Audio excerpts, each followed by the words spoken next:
Yep. Chris, I want to piggyback on something you mentioned about optimizing technology. Mhm.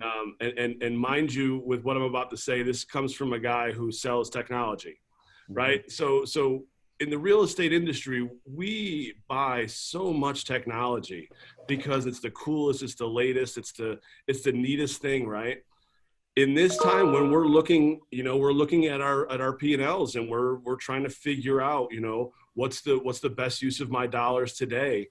um, if you have technology and it's not helping you either generate or convert leads, if it's not helping you, if it's not setting you up to be more productive and to have more transactions when this curtain rises, you probably don't need it, right? And again, this is coming from a guy who sells technology.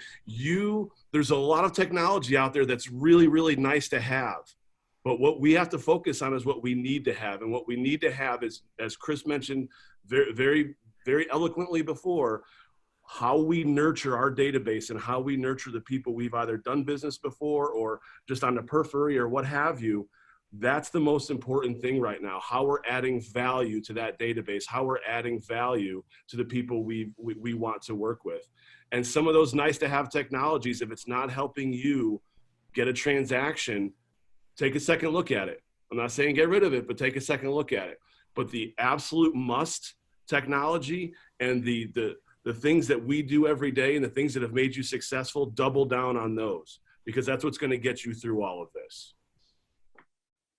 Said in another way, maybe, if you have technology that isn't allowing you to be human to more humans, Yep. and in human business, it's probably a distraction.